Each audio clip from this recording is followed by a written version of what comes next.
Assalamualaikum warahmatullahi wabarakatuh. Pada kesempatan kali ini kita akan belajar sebuah terminologi yang saat ini sudah banyak dibahas dan penting, ya, yaitu bernama NoSQL Database. Jadi kalau di pertemuan sebelumnya kita sudah banyak membahas tentang eh, relational database, gitu ya, database yang punya relasi yang umumnya menggunakan SQL, gitu ya, atau SQL, ya, Structured Query Language. Nah, ada terminologi lain yang disebut namanya NoSQL, gitu. Jadi NoSQL itu apa? Kita akan bahas dan apa sih bedanya antara NoSQL dengan SQL database, ya, seperti relational database itu, ya. Kemudian eh, contoh-contoh implementasi NoSQL itu seperti apa? Kemudian jenis-jenis database-nya seperti apa saja, ya. Kita akan bahas itu. Nah, yang pertama, eh, jadi NoSQL database itu muncul karena adanya keterbatasan, keterbatasan, ya, kemampuan dari database SQL, gitu ya, database SQL, ya. Jadi seperti kita sudah pernah bahas seperti MariaDB, gitu ya, MariaDB, kemudian MySQL, Postgre, dan sebagainya, ya. Eh, Apa misalnya SQL Server dan sebagainya, ya, database-database yang relational, ya, RDBMS, ya, istilahnya adalah RDBMS, Relational Database Management System, ya, khususnya dalam penyimpanan dan pengolahan data. Jadi karena ada keterbatasan ini, ya, dari database SQL atau SQL, ya, jadi kita bisa katakan itu SQL atau SQL. Nah, muncul sebuah jenis database lain yang disebut namanya adalah NoSQL database. Ya, jadi sebenarnya istilah NoSQL itu adalah merupakan singkatan dari Not Only SQL. Not Only SQL. Jadi sebenarnya NoSQL itu bukan berarti database yang lebih bagus, lebih superior, gitu, enggak. Tapi karena ada keterbatasan dari SQL tadi, database SQL, maka muncul database jenis NoSQL, gitu. Jadi saling melengkapi jadinya, ya. Jadi ada hal-hal yang sebenarnya tidak bisa ditangani oleh database yang sudah kita bahas kemarin, ya, Resolute Database itu yang mana kita memetakan sebuah ini, ya, eh, apa tuh namanya, kondisi ke dalam bentuk relasi, gitu ya, data-data yang punya relasi. Nah, kadangkala eh, pendekatan ini kurang bagus, gitu, sehingga kekurangan-kurangan ini ditutup dengan namanya NoSQL, ya. Tentu ada hal-hal yang memang tidak cocok di eh, implementasikan dengan NoSQL database, ya. Nah, database NoSQL ini sebenarnya dirancang untuk menangani secara umum adalah volume data yang besar. Volume itu maksudnya adalah, ya, jumlah datanya, ya, jumlah datanya besar.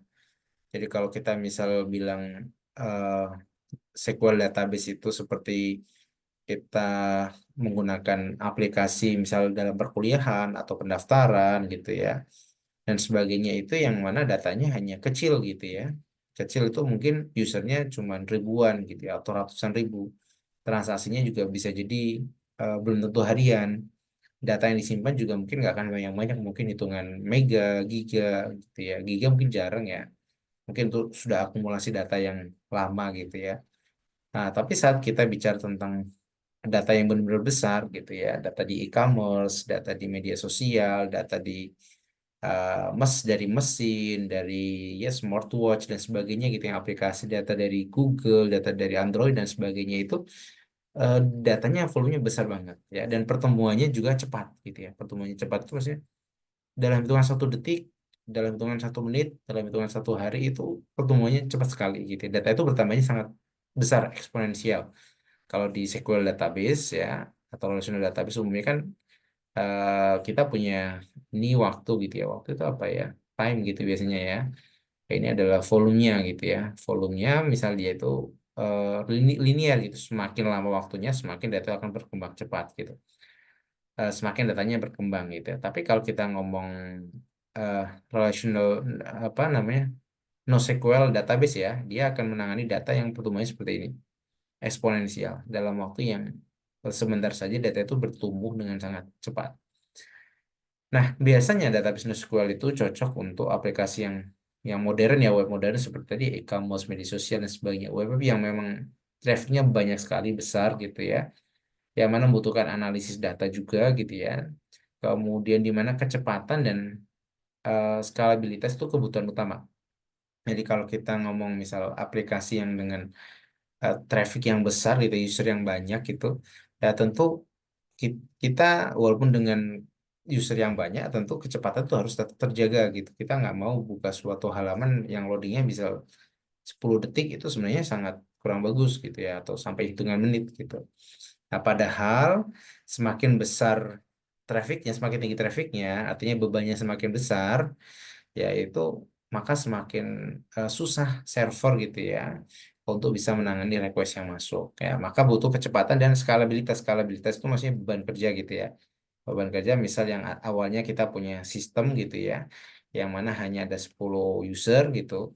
Ketika dia berkembang jadi 100, 1000, 10.000 sampai jutaan dan sebagainya, itu dia harus tetap bisa menangani kondisi seperti tadi ya, scalable gitu ya, scalable-nya itu ya. Kalau kita ngomong, misal kita punya usaha, kita mau scale scale up gitu ya, scale up atau scale out gitu ya. Jadi kita punya banyak toko yang tersebar di daerah, punya cabang gitu ya, tapi tetap terjaga gitu ya kualitasnya, manajemennya dan sebagainya. Scalable gitu, skalabilitas dalam dalam aplikasi tadi. Nah, ini adalah beberapa contoh gitu ya, kenapa sih kita butuh NoSQL database. Yang pasti kondisi seperti ini eh, tidak mampu ya ditangani dengan traditional database ya. Sehingga ada pendekatan namanya NoSQL database. Oke. Nah, ini sedikit eh ini ya ilustrasi ya teman-teman ya. Ini dari domo.com gitu ya. Melakukan sebuah survei, biasanya dia ini di tahun 2022 atau 2023 gitu. Dalam 1 menit kita bisa melihat nih, misal di Google gitu ya. Kita bisa lihat di Google itu ada pencarian sebanyak 6,3 million, million itu juta ya, pencarian dalam 1 menit. Ya, itu mungkin di Amerika saja gitu ya. Ada WhatsApp, ada user yang mengirim pesan sebanyak 41 juta pesan. Ya, ada Instagram ya, bikin Reels ya, sekian gitu ya. Ada Instagram yang download gitu ya. Dalam 1 menit ada sekian ribu yang download. Ada misalnya ChatGPT gitu ya, berapa banyak user yang nulis prompt gitu ya, request untuk bertanya sesuatu di Amazon ya, beli di Amazon dan sebenarnya di X gitu ya, di Twitter user mengirimkan sekian ribu tweets dalam 1 menit ya. Bayangkan datanya itu sangat banyak sekali, besar sekali. Nah, pendekatan relational model itu gak cocok gitu ya. eh SQL database ya, lebih ke SQL database itu kurang cocok untuk bisa menangani tadi. Nah, jadi kenapa sih harus NoSQL ya? Sebenarnya sudah dijawab tadi ya. Jadi yang pertama adalah menangani jumlah data yang besar ya. Data tadi besar, berkembang dengan sangat pesat gitu. Dan tipe datanya bermacam-macam. Kalau kita misal pakai aplikasi perkuliahan kita gitu ya, datanya ya data-data teks gitu ya, eh, form dan sebagainya gitu ya. Kalaupun ada di video, videonya itu pun ya dia nyimpan di semacam kayak drive gitu ya, storage gitu atau apa gitu ya. Nah, kalau kita ngomong eh, aplikasi zaman now gitu ya, misalnya kita pengguna Instagram gitu, Instagram itu nggak cuma quote aja, tapi dia bisa ngupload image gitu ya, ngupload video dan sebagainya ya. Bisa streaming dan sebagainya, itu datanya macam-macam. Jadi datanya itu eh, ada yang terstruktur ya, semi struktur atau tidak terstruktur ya. Tidak struktur itu benar-benar ya kayak tadi video gitu ya, audio itu unstructured gitu ya, yang mana aplikasi-aplikasi tadi itu ya punya data yang macam-macam seperti tadi gitu. Itu nggak bisa ditangani dengan pendekatan database yang tradisional. Kemudian punya skema data yang dinamis. Nah, kalau kita belajar database SQL gitu ya, relational model gitu ya, kita punya skema terlebih dahulu. Saya misal kita mau bikin sistem perkuliahan gitu ya, ada dosen, kemudian ada mahasiswa, ada mata kuliah gitu ya, dia punya relasi gitu ya, dia punya ada kelas ya. Nah, sebenarnya ini skema gitu ya. Skema itu ya mendefinisikan bagaimana struktur data di awal. Itu di relational database kita belajar seperti ini. Tapi kalau kita belajar NoSQL gitu, skemanya bisa dinamis, bisa ganti-ganti ya. Kalau di SQL database kita nggak bisa ganti-ganti, nggak seenaknya kita punya sistem akademi nih, sekarang mau tambah kolom gitu, besok dikurangin, itu sangat nggak cocok gitu, nggak boleh seperti itu malah ngerusak dari tadi sistemnya tadi gitu. Nah, tapi kalau NoSQL itu malah lebih fleksibel, nggak kaku gitu. Jadi misal kalau di e-commerce kita punya apa tuh namanya? Kita punya hmm, produk nih ya, produk misalnya e-commerce, Tokopedia dan sebagainya itu kan ada produk-produk itu bisa bisa misal baju gitu ya, fashion gitu ya, misal baju. Kemudian di sini ada elektronik. Tentu dia punya atribut yang beda-beda. Kalau kita ngomong baju ya dia punya size gitu ya, punya warna gitu ya, color dan sebagainya. Di elektronik dia punya misal spek spek spek RAM-nya bagaimana gitu ya, spek apa nih misal ya CPU-nya gitu ya dan sebagainya ya. Jadi secara struktur harusnya berbeda gitu. Nah, dengan pendekatan NoSQL itu dia bisa membuat skema sesuai dengan kebutuhannya gitu. Atau misal dalam analisis data gitu. Misal kita punya banyak data, kita melakukan analisis ya kita ingin membuat skema baru gitu ya untuk analis tadi lebih spesifik dan sebagainya itu lebih fleksibel ya tidak kaku ya. Jadi skemanya itu eh, tidak seperti relational database yang sudah pernah kita pelajarin ya. Ya tentu tergantung kondisi ya sekali lagi tergantung kondisi bukan berarti NoSQL itu lebih bagus ya kalau kita mau bikin sistem perkuliahan kalau kita bikin dia tidak kaku ya tentu malah nggak bagus gitu ya karena kita butuh struktur data yang spesifik yang detail fix gitu ya jadi tergantung kebutuhannya. Nah, kemudian mampu melakukan skalabilitas dengan secara horizontal scaling. Jadi skalabilitas tadi itu ya meningkatkan kemampuan gitu ya server komputer untuk bisa menangani traffic dengan data yang besar gitu ya, user yang besar. Misal aslinya kita punya cuma 10 orang, kemudian bertambah jadi 100, bertambah jadi 1000 dan sebagainya. Itu kita butuh melakukan skalabilitas terhadap sistem kita ya, entah dari sisi aplikasi maupun database-nya. Nah, dia bisa melakukan secara horizontal scaling. Horizontal scaling itu artinya, jadi scaling itu ada secara umum ada dua, ada yang vertikal, ada yang horizontal. Vertikal itu adalah menambah resource seperti kalau misal eh, laptop kita lambat gitu ya, ya kita upgrade RAM-nya gitu, ganti CPU-nya, motherboard-nya dan sebagainya gitu ya. Jadi menambah sumber daya dari sisi sananya. Ya, jadi kalau misal kita punya user yang bertambah, traffic yang tinggi ya, kalau pendekatan vertikal ya kita ganti aja RAM-nya gitu, yang aslinya cuma 8 jadi 16, 16 jadi 32 dan sebagainya. Tapi akan ada masa di mana itu nggak bisa diupdate lagi. Nah, pendekatan NoSQL itu dia bisa melakukan secara horizontal ya, horizontal. Nah, secara horizontal ini artinya kita yang ditambah bukan CPU-nya, di upgrade itunya ya, kapasitasnya ya, tapi lebih ke kita menambah komputer baru. Jadi misal eh, saya punya komputer server untuk satu aplikasi itu ya. Saya punya satu komputer ya, kita bisa menambah dengan komputer yang lain, mesin. Ya istilahnya itu sebenarnya mesin gitu atau node gitu ya. Yang saling terhubung. Jadi kalau trafficnya semakin tinggi, usernya semakin banyak, ya kita tambahin aja mesin-mesin di sini. Komputer ya, komputer-komputer yang saling terhubung. Menjadi sebuah sistem yang terdistribusi, distributed system gitu ya. Nah, ya kurang lebih seperti itu. Dan NoSQL bisa bisa melakukan hal seperti itu. Nah, selanjutnya adalah mempunyai performance tinggi ya. Jadi ya karena usernya banyak, trafficnya tinggi. Kalau pendekatan tradisional database pada umumnya, kalau semakin banyak trafficnya, semakin banyak usernya, semakin berat gitu ya. Ya, tentu pendekatan tadi melakukan skalabilitas ya, tapi dia hanya bisa melakukan vertikal. Nah, dengan horizontal scaling itu ya dia bisa mempunyai performance yang lebih tinggi gitu ya. Jadi lebih cepat dan sebagainya. Termasuk dalam menentukan menyimpan datanya tadi gitu ya. Menyimpan data. Apakah kalau kita punya produk seperti ini tidak bisa dibuat dalam bentuk misal SQL database gitu ya. Ya tentu sebenarnya bisa gitu ya, tapi mungkin nggak efektif ya dalam sisi penyimpanan maupun ini gitu ya, retrieval datanya ya, misal kita melakukan select gitu, kita harus banyak join dan sebagainya, itu mungkin nggak akan efisien. Kalau bisa ya mungkin bisa saja gitu ya. Nah, kalau pendekatan NoSQL dia biasanya lebih punya performance lebih tinggi karena eh, nanti akan ada banyak jenisnya ya. NoSQL tuh jenisnya apa saja. Nah, tapi dia akan apa itu namanya menyediakan sesuai dengan kebutuhan tadi ya. Datanya kalau misal seperti apa? Misal datanya bentuknya graph, maka ada database namanya database graph.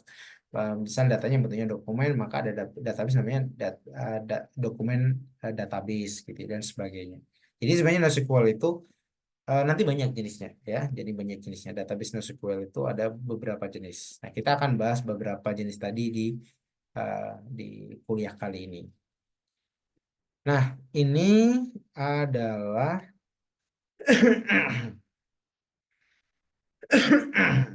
mungkin ini ya sedikit memperlihatkan bahwa relational database itu dengan database NoSQL itu eh, kalau head to head itu perbedaannya seperti apa. Nah, kalau kita lihat di sini, kalau berdasarkan tahun rilisnya itu sebenarnya relational database itu sudah dikenal lama ya, tahun 70-an gitu. Itu sudah berapa tahun ya? 50 tahun yang lalu gitu ya. Mungkin sudah pernah sudah ada gitu ya. Nanti di sini nanti berkembang gitu ya dari relational database muncul namanya data warehouse gitu ya. Baru kok konsep tentang big data dan sebagainya.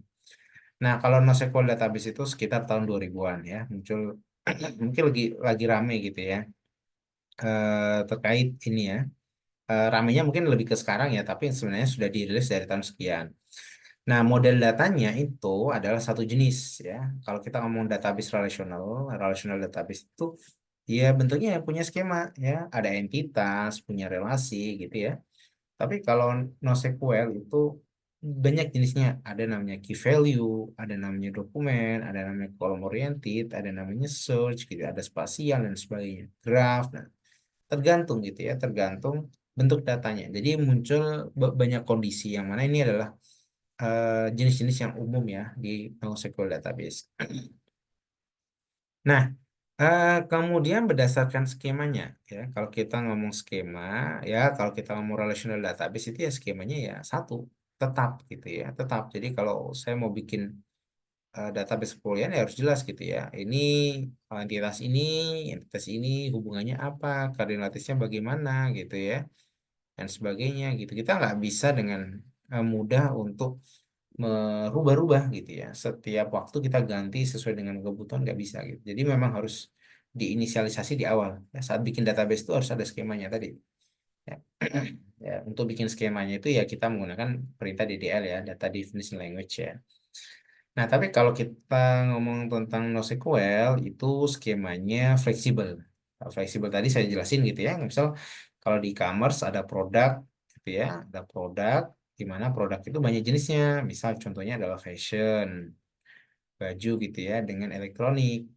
Di mana fashion itu baju nih misal tentu ya atributnya ya secara umum kayak ukuran, warna gitu ya. Tapi kalau di elektronik kan ya ya jarang ya maksudnya atribut ukuran gitu ya, atribut warna gitu. Mungkin kalau warna ada ya, misalnya HP warnanya apa gitu. Tapi ya umumnya lebih ke misal spesifikasi apa, itu kan menjadi menjadi atribut-atribut ya dari produk ini tadi, produk elektronik tadi. Nah, jadi punya struktur yang bisa jadi berbeda-beda ya.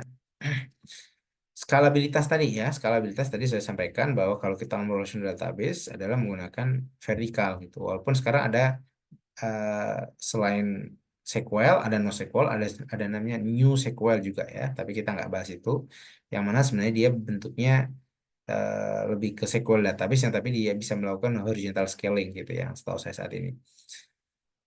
Nah, ya artinya ada satu server itu komputer ya, komputer yang dia menangani request ya. Jadi kalau kita punya komputer yang kita gunakan untuk menangani request, ada klien yang misal ingin meminta data apa nih, misal menampilkan data mahasiswa, kemudian aplikasinya tadi di sebuah komputer untuk memberikan halaman data mahasiswa itu namanya server gitu ya. Jadi komputer yang menyediakan resource gitu ya, tergantung sesuai dengan permintaan dari klien.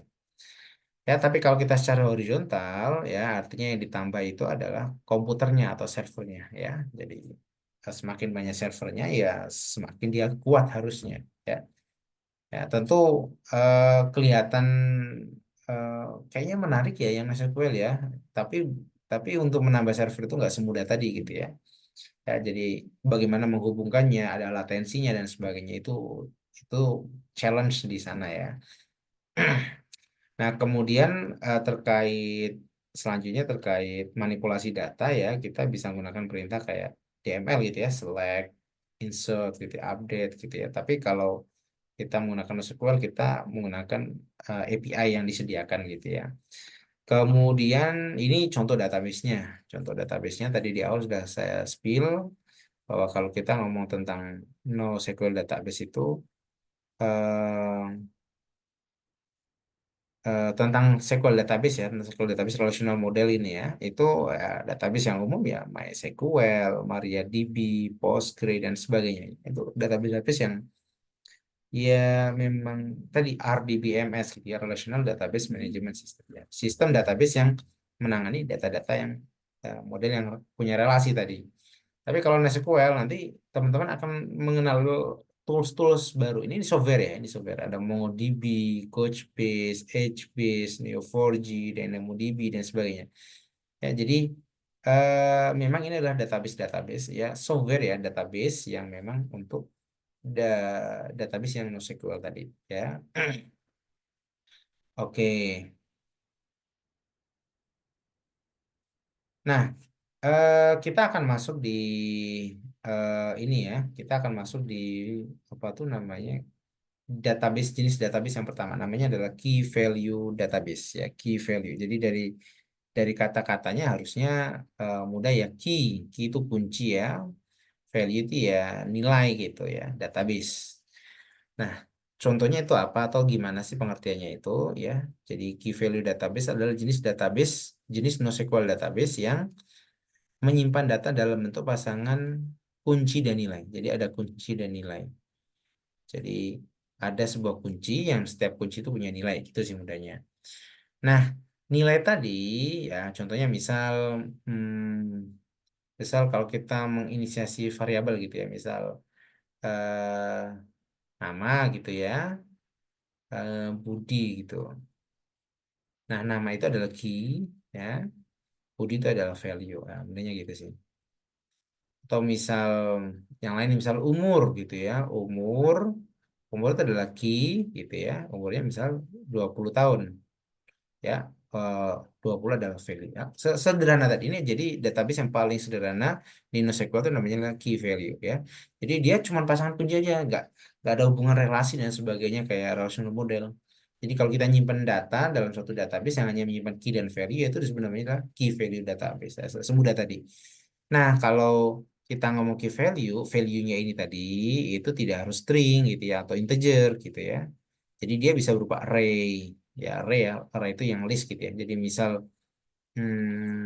nama, gitu. Misal bukan cuma Budi tapi ada Tony, Andi, Rani dan sebagainya. Nah, itu list gitu ya, array gitu ya. Atau struktur data yang lain, tuple, dictionary dan sebagainya. Jadi tentunya nggak harus satu gitu aja.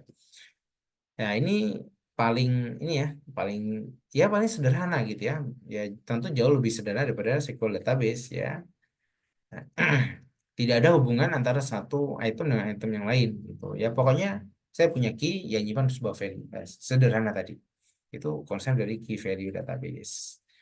Nah, terus buat apa ada database yang kayak gitu gitu. Nah, ada contoh beberapa implementasinya dan namanya caching gitu ya. Ini caching, session management ya, application configuration ya, atau product recommendation dan sebagainya ya. Kita akan coba mungkin bahas sedikit gitu. Caching gitu ya. Caching itu kayak case gitu ya, menyimpan kayak sebuah data sementara gitu ya.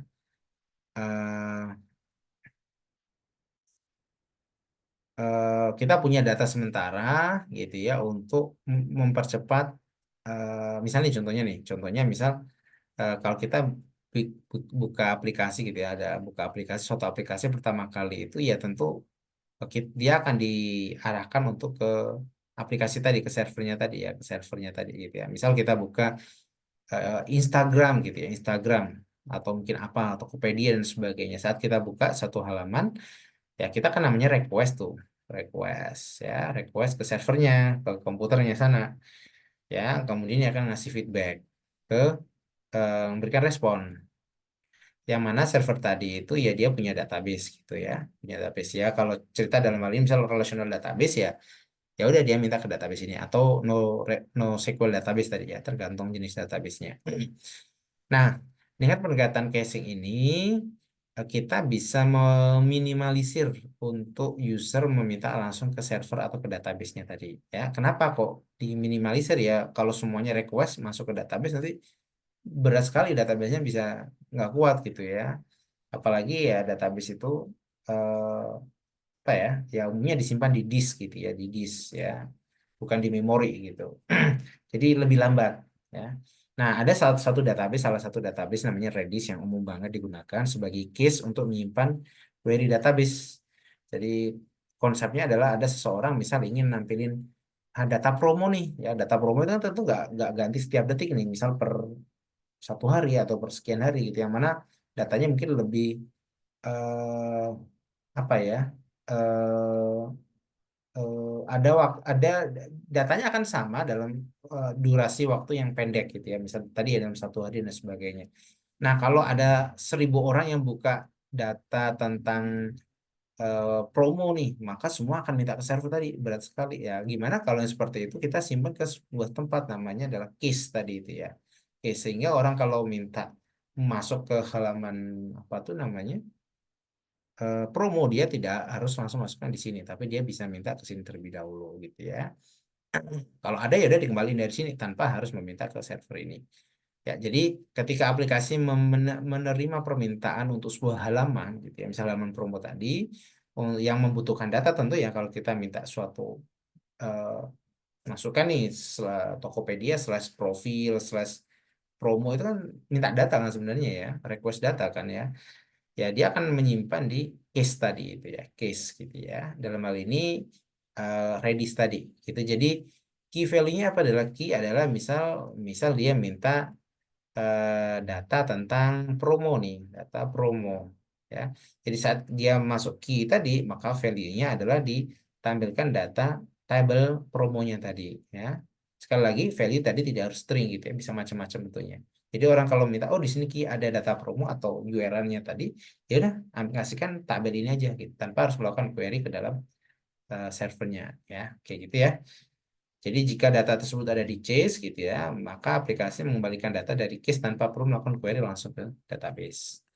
Nah, mungkin diagramnya akan seperti ini ya, teman-teman. Ini tadi ada klien seperti yang saya jelaskan tadi. Ini ada klien, ini klien gitu ya, entah dari mobile, dari internet gitu ya. Kemudian dia ngakses aplikasi ya, pertama kali dia akan minta ke sini ke database-nya ini, misalnya ini MySQL ya. Jadi kita bisa gabungkan SQL sama NoSQL. Ini NoSQL ya. Ya biasanya digunakan secara berbarengan seperti ini. eh Baca data nih, misalnya dia akan memberikan data ke sini. Nah, datanya tadi yang sekiranya memang itu akan banyak dipakai orang, maka dia akan disimpan gitu ya saat dia minta di sini. Ini pertama, dia akan mengembalikan. Ini kedua, ya tentu dia ngasihkan ke user juga, tapi dia juga menyimpan ke sini. Yang ketiga. Jadi ketika ada orang yang minta dengan hal yang sama, dia akan ngecek di case ini tadi, case ini tadi. Ya, ini adalah casing istilahnya ya. Dan salah satu database yang bisa menangani ini umumnya salah satunya adalah namanya Redis ya. Redis ini cepat sekali. Kenapa? Karena dia datanya disimpan di memori. Ya, kenapa memori itu cepat? Ya, teman-teman, ya bayangkan gini deh. Kalau saya punya, misalnya saya beli RAM 1 juta gitu ya, kita beli disk gitu ya, SSD gitu ya, atau ya SSD gitu, misal kita bisa dapat misal 1 tera gitu misal. Nah, coba bayangkan kalau kita beli RAM ya, memori RAM ya, 1 juta itu cuma dapat berapa gitu ya, misal 8 giga gitu, misal 8 GB. Bayangkan perbandingan antara 8 giga dengan 1 tera, yaitu sekian kalinya gitu ya, dengan harga yang sama. Jadi RAM itu lebih mahal ya, karena dia menyimpan di memori lebih cepat sekali gitu. Itu ya casing gitu ya, casing. Jadi orang kalau minta kan cepat sekali ya, bukan di MySQL yang dia disimpan di disknya tadi.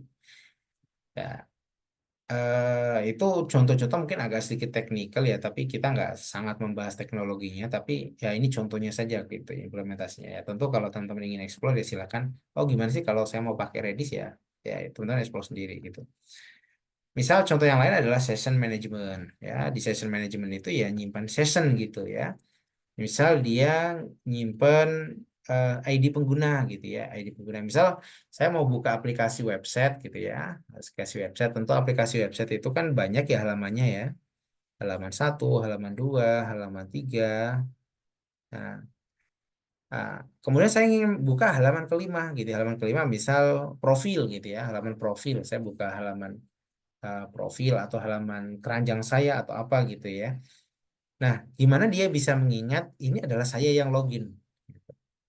Ya, maka kita salah satunya adalah tadi pendekatan dengan session management itu ya kita menyimpan ID pengguna.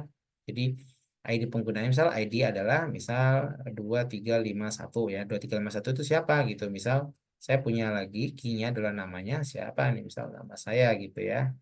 Dan seterusnya ya. Punya key value yang mana kita bisa menyimpan ini sehingga setiap halaman bisa ngecek apakah ID-nya adalah si ini gitu. Sehingga dia tetap berada di session tadi gitu ya. Teman-teman kalau buka aplikasi yang login, kemudian teman-teman buka halaman yang lain gitu ya.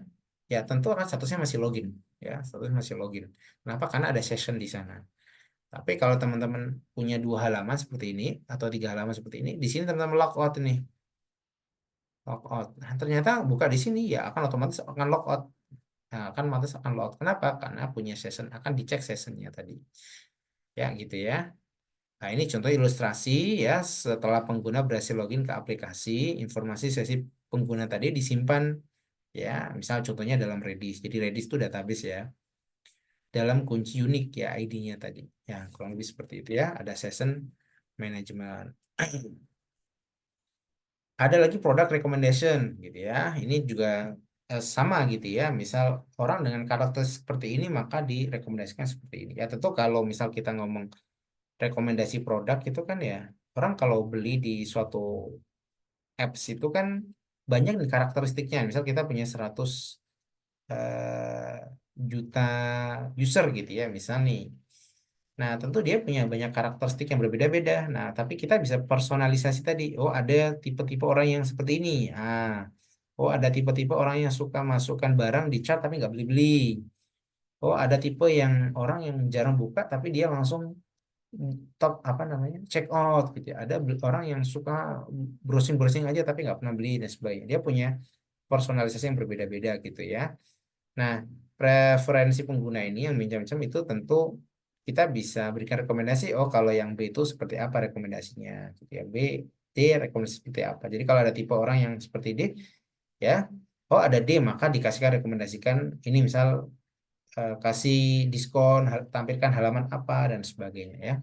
Jadi ini ya eh, atau mungkin berdasarkan produk orang kalau banyak buka produk X nanti kemungkinan akan dikasih rekomendasi Y dan sebagainya. Nah, kita bisa buat seperti itu rekomendasi untuk suatu produk atau berdasarkan behavior dari karyawan tadi.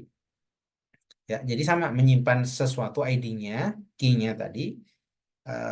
Kemudian ada value-nya. Ya, value-nya misal kalau orang mencari ID-nya adalah X, ya value-nya rekomendasinya adalah data apa saja nih yang mau ditampilin kayak gitu. Ya, jadi itu adalah key value database ya. eh eh, Softwarenya ya, toolsnya ada banyak gitu ya. Ini beberapa, misalnya namanya Redis, Amazon DynamoDB, React gitu ya. Ada Couchbase dan sebagainya. Nah, itu sekilas tentang key value database. Yang kedua ada namanya adalah dokumen database. Jadi kalau kita ngomong dokumen database itu database-nya bentuk dokumen. Ya, dokumen itu ya dokumen gitu ya. Jadi kayak dokumen gitu ya. Kita punya berkas gitu ya isinya. Nah, itu dokumen gitu sih. Memang akan seperti itu datanya. Dokumen database itu umumnya digunakan menyimpan data-data yang semi struktur. Ya, semi struktur itu dia sebenarnya ada strukturnya tapi ya nggak terstruktur banget gitu. Nggak terstruktur banget seperti SQL database tadi. Kita akan lihat. Ya, jadi dokumen database itu umumnya digunakan untuk menyimpan data yang semi struktur ya. Contohnya misal datanya bentuknya JSON atau XML atau BSON, YAML dan sebagainya ya. Jadi kalau JSON itu seperti ini gitu. Bentuknya seperti ini. Misal saya punya nama gitu ya. Nah, ini siapa namanya? Alamat. Nah, seperti ini. Nah, ditutup ini misal NIM gitu ya. Nah, ini memang dokumen database itu dari key value database. Dari key value tadi ya, ada value, ada key value, dan sebenarnya kumpulan key value tadi sebenarnya adalah eh, apa tuh namanya dokumen database gitu ya. Nah, bedanya apa ini sama seperti relational yang tabular itu ya? Tentu di dalam setiap atribut ini kita bisa menyisipkan data lain gitu ya. Contoh misal nama ini dia punya atribut namanya adalah sosmed. Ya, tentu sosmed orang itu macam-macam ya. Misal sosmednya itu di sini dia akan membuka kurung kurawal baru. Dia akan membuka kurung kurawal baru di sini. Ya, misal sosmednya misal IG-nya apa ya. Jadi ada data di dalam data, ada atribut di dalam atribut. Jadi sosmed itu adalah atribut, tapi di dalam sosmed dia punya atribut lagi, nested gitu istilahnya, nested bercabang. IG, kemudian LinkedIn gitu ya, FB gitu ya, atau dan sebagainya. Nah, dia juga punya website. Nah, websitenya itu juga ada macam-macam ya. Ada website A, website B, website C. Dia punya beberapa web profil gitu. Nah, sehingga dia bisa ini atribut yang punya data yang lain. Nah, kurang lebih seperti itu ya. Jadi bentuk strukturnya itu nggak terstruktur banget, tapi sebenarnya dia masih punya struktur gitu ya. Struktur yang misal sebenarnya masih kita bisa pahami gitu. Ya, yang ini bentuk-bentuk seperti ini umumnya dalam bentuknya JSON, XML dan sebagainya. Nah, jadi setiap dokumen tadi terdiri dari pasangan key value tadi, kunci dan nilai tadi. Tapi bentuknya bisa jadi bersyarat. Ya. Nah, tentu data-data seperti itu banyak banget kita temuin saat ini. Ya, saat kalau kita bicara tentang pengembangan aplikasi gitu ya, ya umumnya pertukaran data itu dalam format JSON gitu ya. Nah, ketika formatnya JSON ya tadi bisa jadi ada banyak nested data seperti ini yang memang eh, ya kita butuh menyimpan data dalam bentuk yang seperti ini. Nah, dokumen database itu hadir untuk menghandle ini. Nah, ini contoh ya. Ini contoh adalah dokumen database. Jadi saya punya data customer ya. Customernya adalah customer ID, punya name, punya address, tapi addressnya itu punya street, city, eh, apa namanya? Ya, state-nya sama zip-nya ya. Kurang lebih seperti tadi. Nah, nah, kenapa kok nggak dibikin yang secara terstruktur aja gitu ya? Secara terstruktur saja gitu. Nah, misal ini customer ID, name, address gitu. Nah, sekarang kita bisa lihat dari sini, dari sini. Ya. Jadi kalau kita punya bentuknya eh, apa tuh namanya dokumen database ya, kita bisa menyimpan data dengan lebih ya lebih fleksibel tadi gitu ya. Jadi order ID-nya itu ya ada customernya, kemudian item yang dibeli apa gitu ya, dia bisa tersimpan semuanya di sini. Kemudian ya bebas aja bentuk bentuk ininya ya, strukturnya gitu sih.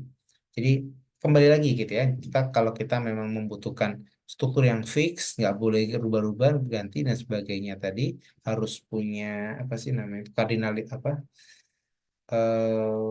apa constraint yang jelas. Nah, maka kita pendekatannya adalah SQL database. Tapi kalau kita lebih misal fleksibel skemanya bisa eh, sesuai dengan kebutuhan gitu ya datanya berkembangnya tinggi dan sebagainya misalkan akan lebih cocok menggunakan pendekatan namanya NoSQL tadi. Nah, jadi kalau kita punya data-data yang bentuknya dokumen seperti ini kita cocok untuk menyimpan eh, data tabel data dalam bentuk dokumen seperti ini.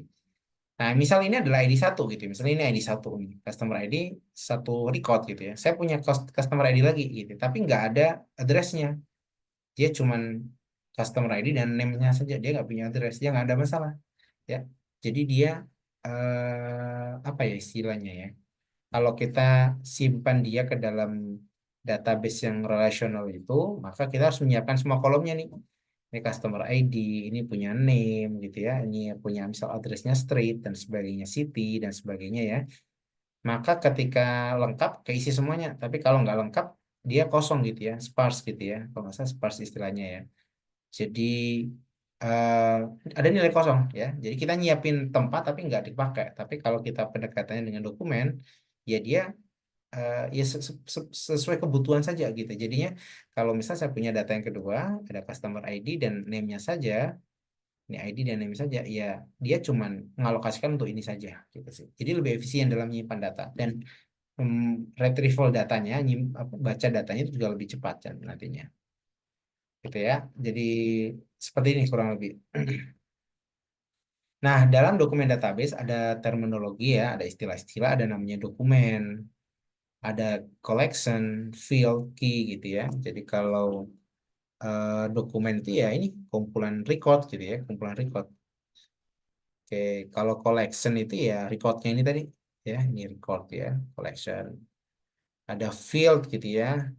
Oke, field key gitu itu ya ininya ya, fieldnya ya sama seperti pada umumnya. Nah, ini ada beberapa em, apa tuh namanya? eh eh, Oke, sorry, sorry. Kalau collection itu, sorry, collection itu kumpulan ini ya, kumpulan recordnya ya kembali ya. Kalau dokumen itu ya ini ya, dokumennya ini. Nah, kemudian selanjutnya ada beberapa apa tuh namanya database ya yang umum ada namanya MongoDB, Cosmos DB gitu ya. Ya kalau kita ngomong bicara dokumen database biasanya umum banget orang menggunakan namanya MongoDB ya MongoDB. Oke, itu ya database yang kedua. Kemudian database yang kita bahas ketiga ada namanya graph database. Jadi kalau kita ngomong graph database itu adalah graph itu ya teman-teman bayangkan kalau graph ya seperti graph itu kalau teman-teman udah pernah belajar seperti matematika diskrit itu ada konsep namanya graph. Jadi graph adalah data yang ya ini ya bentuknya eh, graph gitu atau relationship. Jadi kalau kita punya data yang bentuknya relationship itu eh, cocok disimpan di NoSQL yang bentuknya adalah graph ya, graph database. Ya contoh misal ya media sosial gitu ya, itu yang umumnya kita eh, hadir di hidup kita itu kan punya relasi-relasi kan ya. Sebenarnya tidak harus media sosial ya, tapi apapun itu yang mana kita ingin menyimpan data tapi dalam bentuk relasi gitu ya.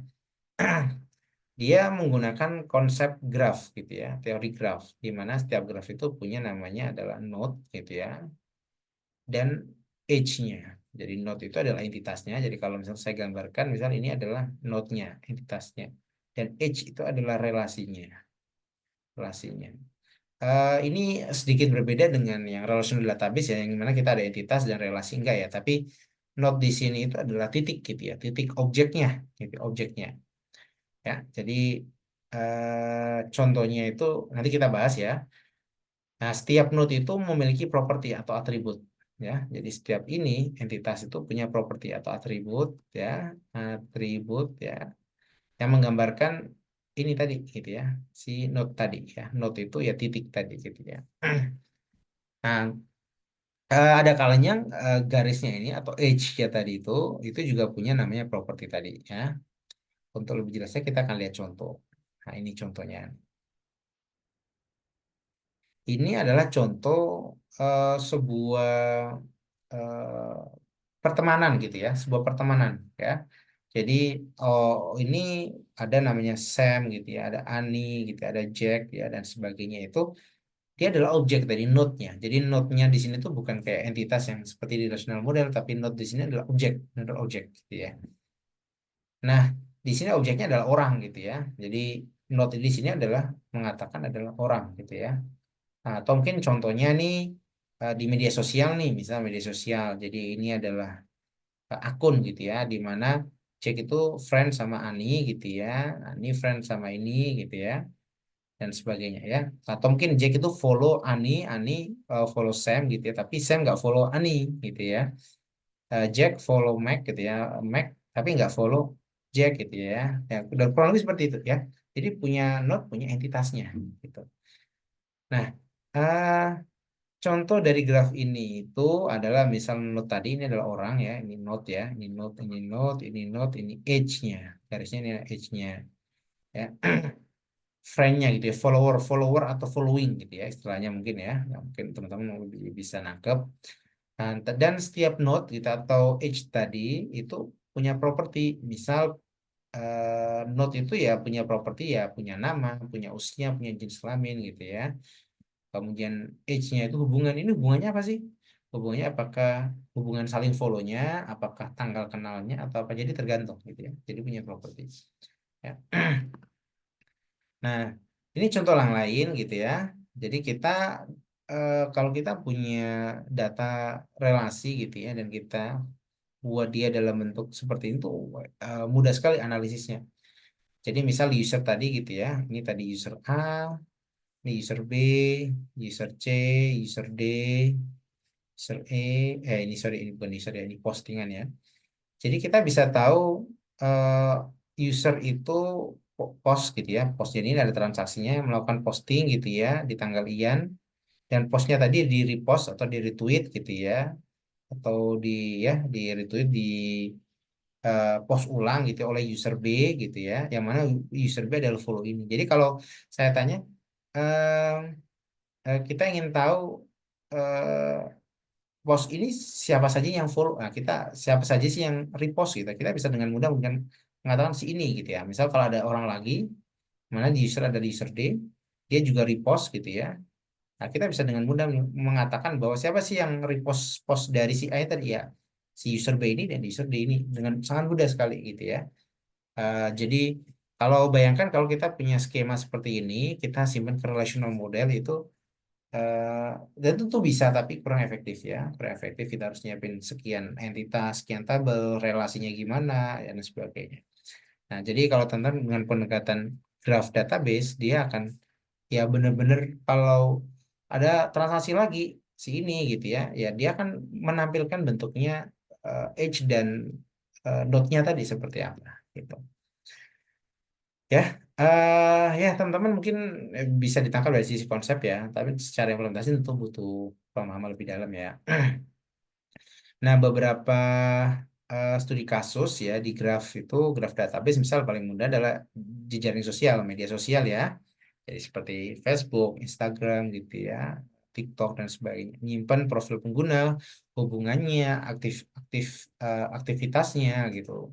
Jadi itu kayak kita bisa dengan mudah merekomendasikan si ini gitu ya. Apakah Anda kenal dengan orang ini? Karena mungkin eh, secara ini tadi ya, secara ini apakah ada user yang lain di sini gitu ya? Misal ya sering kita temuin ya. Apakah Anda kenal dengan si ini gitu ya? Apakah ingin di add atau apa gitu ya? Oh, karena tahu bahwa ini itu adalah banyak friend dengan user-user yang mutual mutual friend-nya gitu ya, dengan si B, si C dan sebagainya. Nah, itu sangat banyak diimplementasikan ya. Kemudian misal dari studi kasusnya ada logistik atau perotean gitu ya. Kalau kita punya eh, titik-titik ini misal kita gambarkan adalah kota gitu ya. Ke kota gitu ya. Kota misal ini di Pulau Jawa gitu ya. Logistik dari sini gitu ya. Kita punya logistik, dia paling cepat lewat garis mana saja gitu ya. Itu bisa gambarkan dalam bentuk graph database juga. Atau fraud detection gitu ya. Misal identifikasi pola anomali dalam transaksi keuangan. Misal ini adalah orang-orang yang melakukan transaksi seperti apa. Seberapa banyak sih orang ini yang melakukan transaksi ke orang yang lain, ya seberapa besar dan sebagainya. Nah, itu akan mudah dalam melakukan analisis ya. Ya, dengan yang lebih cepat, performance yang lebih bagus. Nah, ini beberapa tools di graph database ya, seperti Neo4j, ya, Amazon Neptune dan sebagainya. Kemudian yang terakhir yang kita bahas ya, sebenarnya ada lagi lebih dari ini ya, tapi ini mungkin adalah yang terakhir, kolom kolom oriented, oriented ya, kolumner istilahnya, kolumner atau kolom oriented ya. Jadi database yang berbasis kolom. Kalau database relational database yang kita bahas itu berdasarkan baris, namanya adalah row oriented. Nah, ini kolom oriented. Jadi kalau kita punya database ya, ini bentuknya umumnya adalah seperti tabular gitu ya, seperti ya database pada umumnya gitu ya. penyimpanan data saat biasanya kita belajar, misal ini punya tabel gitu ya, ini ada kolom A, ini ada kolom B, kolom C dan sebagainya itu dia akan menyimpan per baris ya, oh baris ke satu gitu ya disimpan ya, misal NIM-nya, namanya, alamatnya dan sebagainya ya, disimpan dalam satu blok gitu ya atau tempat gitu ya. Dia punya data yang kedua gitu ya, dia akan disimpan lagi. Nah, kalau kita pendekatannya dengan kolom oriented ya, database menggunakan kolom oriented ini penyimpanannya adalah per kolom seperti ini. Nah, bagi kita saat kita menggunakannya ya seakan-akan kayak biasa pada umumnya ya, kayak ini pendata pada umumnya, tapi sebenarnya mekanisme untuk penyimpanan datanya itu adalah umumnya atau mungkin saat kita melakukan analisis gitu ya dari data ini ya biasanya adalah kolom oriented berdasarkan kolom. Nah, kolom oriented itu biasanya cocok untuk database yang menyimpan data dengan ukuran kolom yang banyak, yang besar. Jadi kalau kita punya banyak sekali kolom gitu ya, puluhan atau ratusan kolom gitu ya, maka cocok menggunakan kolom oriented. Ya, kenapa? Karena saat kita melakukan analisis data salah satunya itu biasanya kalau kita pendekatan adalah row oriented ya, berdasarkan baris, maka kita akan mengambil semua baris tadi, mengambil semua kolom tadi, mengambil semua kolom tadi ya. Karena baris tadi tersimpan di semua kolom. Tapi kalau kita berdasarkan kolom oriented, ya kolom mana sih yang kita pakai aja gitu.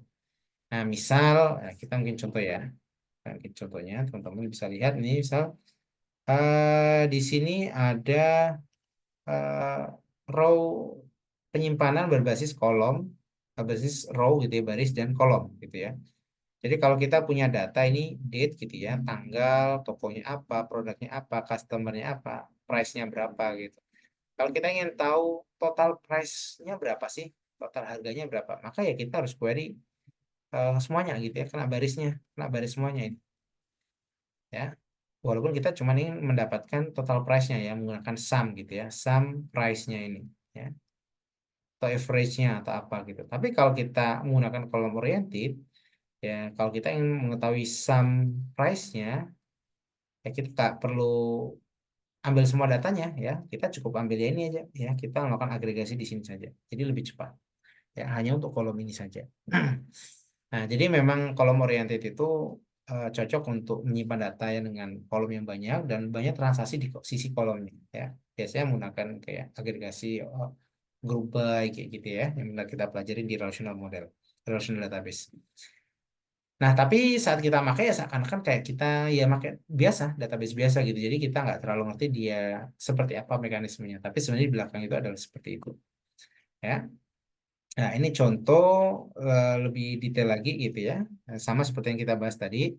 Misal kita punya table, kita simpan dalam row oriented ya di sini ya. Jadi ada data yang pertama. Saat kita nyimpan data pertama, dia akan disimpan di satu blok ini ya. Simpan di satu blok. Punya data yang kedua, ya dia akan disimpan di blok yang seterusnya, yang lain ini. Nah, ini. Nah, tiga dia akan nyimpan ke sini. Tapi kalau dengan pendekatan kolom oriented, maka yang disimpan adalah per kolom ini. Ini per kolom ini disimpan di satu blok di sini. Ini disimpan di sini kayak gitu. Ya. Nanti ada lagi gitu. Jadi penyimpanannya adalah kolom gitu ya, oriented kolom oriented gitu. Tapi sekali lagi ya saat kita gunakan seperti ini, database seperti ini seakan-akan ya kayak biasa aja gitu, kayak database kayak SQL database pada umumnya gitu. Ya. Nah, ini beberapa database yang uh, bisa kita pakai. Ada namanya Apache Cassandra, ada HBase, ada Apache Kudu gitu. Oke, itu mungkin ya konsep tentang NoSQL database gitu ya. Kemudian kenapa sih muncul NoSQL database? Ya, itu tadi karena memang ada beberapa limitasi, kekurangan dari SQL database yang kita pelajarin gitu ya. Tapi sekali lagi, bukan berarti NoSQL database itu lebih bagus daripada SQL database ya. Saling melengkapi tergantung kebutuhan tadi ya. Nah, kita juga sudah bahas gitu ya studi kasusnya, kemudian jenis-jenisnya. Tadi ada 4 jenis yang kita bahas. Ya, ada namanya key value, dokumen, kemudian graph, sama column oriented ya. Tentu ada lagi gitu, ada beberapa lagi gitu yang umum. Tapi inilah beberapa jenis NoSQL yang yang terkenal gitu ya, terkenal yang teman-teman bisa pahami. Jadi kita belajar ini artinya database itu bukan cuma relational database yang kita sudah pelajarin gitu ya, tapi ada jenis database yang lain yang yang saat ini memang benar-benar tadi berdasarkan fenomena aplikasi yang menjerat banyak sekali data tadi itu ya. Atau saat ini ya semua serba data gitu ya, semua serba masukkan data. Jadi gimana sih cara menyimpan data, gimana sih cara mengelola data itu tidak cukup dengan relational database tadi ya. Tapi dengan pendekatan yang lain ada salah satunya yang kita kenal namanya adalah NoSQL database. Nah, itu saja yang dapat saya sampaikan. Semoga bisa bermanfaat dan eh, ya, semoga bisa ya memberikan manfaat tadi ya dan bisa teman-teman yang tertarik bisa silahkan dieksplor lebih dalam lagi dari sisi misal implementasinya atau studi kasus yang lebih dalam. Terima kasih. Assalamualaikum warahmatullahi wabarakatuh.